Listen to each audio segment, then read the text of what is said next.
Hi and welcome to SGT University. I am Arvindo Pabla from Center for Languages and Communication. Today we are going to study about difference between resume, curriculum vitae and biodata whenever you are starting a career or switching between jobs. There is one document that you need to prepare even before you can go ahead and look for the vacancies that are available. Job market demands that.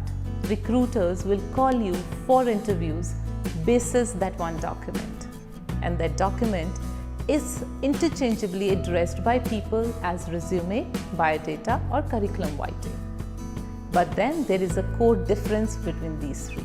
So today let's start by understanding what that difference is.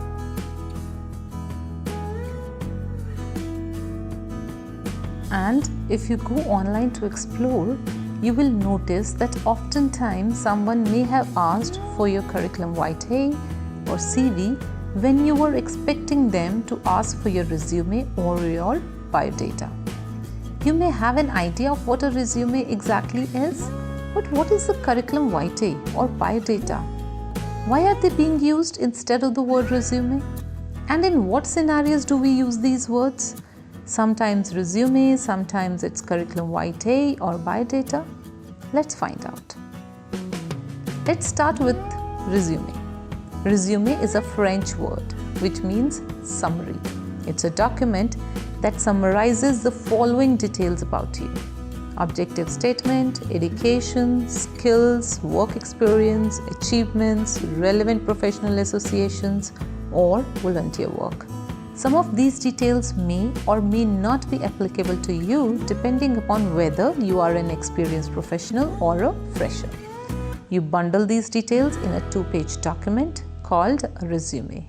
Only if you have a lot of experience and see it tough to squeeze in all of this information in a couple of pages, then only you may add another page to your resume and supply additional information on it. You may then present these details to a prospective employer for consideration.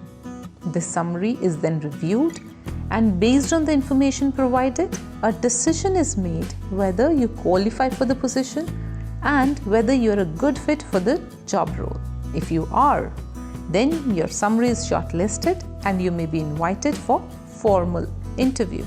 It is a general practice to list professional experience on resume in reverse chronological order, starting with the current or the most recent job. It could also be the most relevant experience as per the job description. And if you look into a job description, only then you will understand what it is that is most relevant. If you are a recent graduate with little or no professional history, you would start with your education and then list any relevant internships or projects. Let's look at curriculum vitae. Curriculum vitae is a Latin word that means course of life. It is also popularly known as CV. In other words, CV is just an abbreviation for curriculum vitae. It is a detailed document that contains the following details about you: education, skills, work experience, achievements, awards, special honors, certifications, scholarships, research projects, publications, professional references, hobbies, and interests. A CV is generally written in a chronological order and starts with your educational experience. As more details are required in it, a typical CV is at least 3 pages in length and can go up to 10 pages. Once you have arranged all these details in an order, you may then present it to the prospective employer for consideration. This CV is then reviewed, and based on the information provided, a decision is made whether you are a good fit for the job role. If you are, then your CV is shortlisted and you may be right away called for a formal interview. Let's look at a biodata. Biodata is an abbreviation for biographical data. It is a detailed document that includes relevant factual information about you.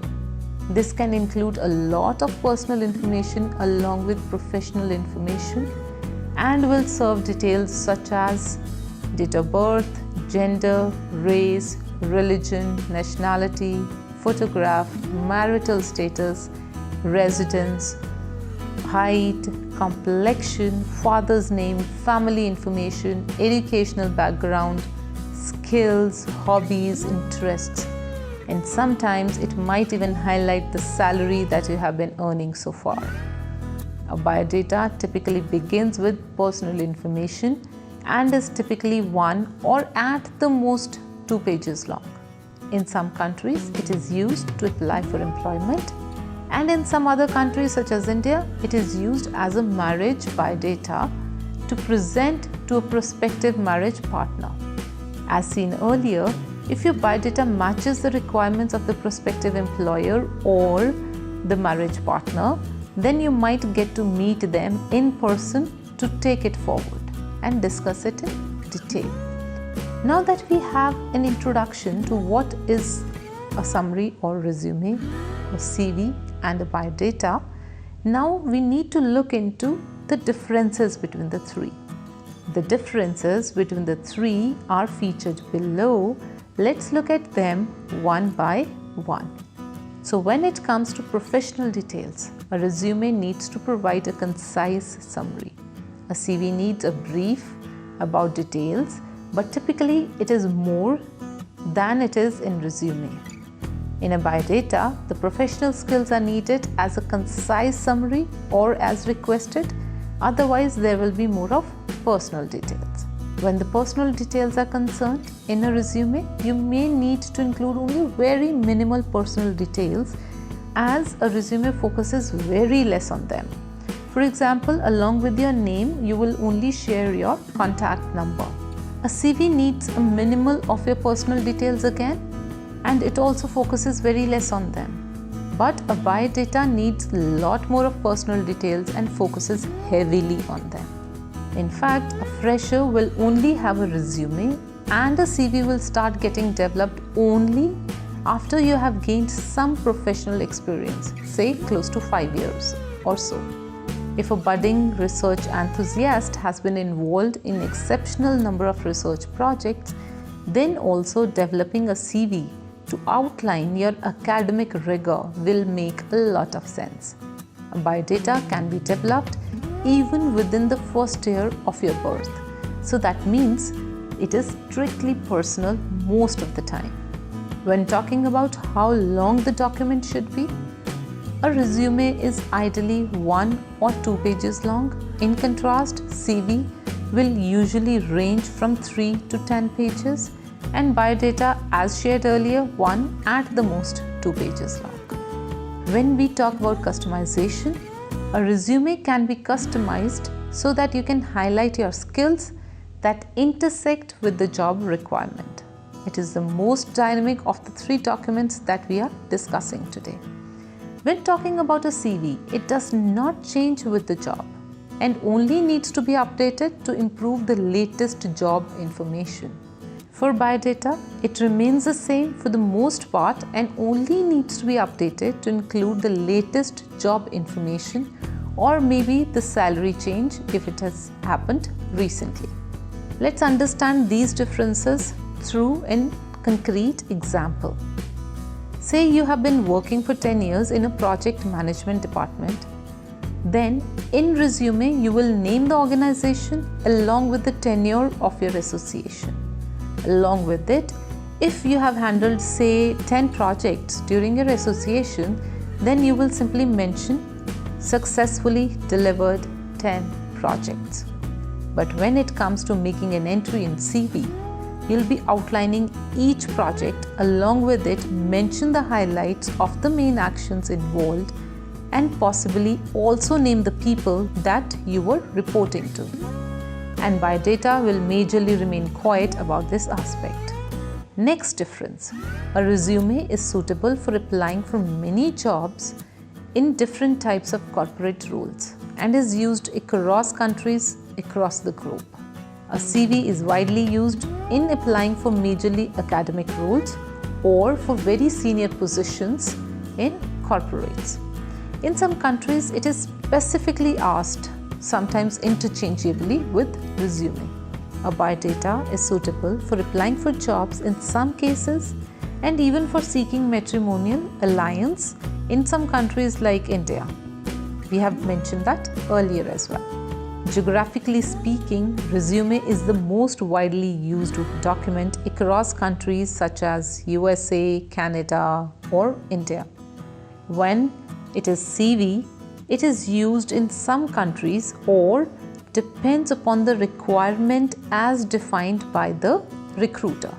Examples of countries that use CV are United Kingdom, Europe, New Zealand, India, etc. Lastly, a biodata is majorly used in South Asian countries only, like Bangladesh, Sri Lanka and India as well. If you see, India is one place that uses CV for academic purposes, resume for corporates, biodata for matrimonial alliances. Hope these sets of similarities and differences have shed some light on the basic concepts of the topics that we have discussed and given you a better idea and eliminated any confusion you may have had. A glance at the differences in tabular form once again.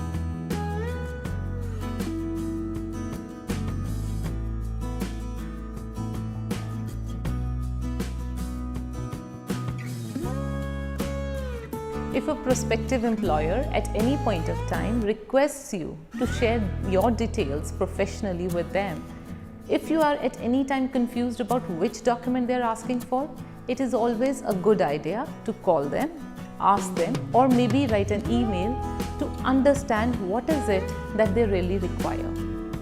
Is it resume, curriculum vitae, or is it the biodata? If you have that clarity, you will be sending in the details that they really need. So that is all that we were discussing today. Next time we are going to understand different types of resumes as well as their formats. See you next time. Till then, keep growing, keep learning.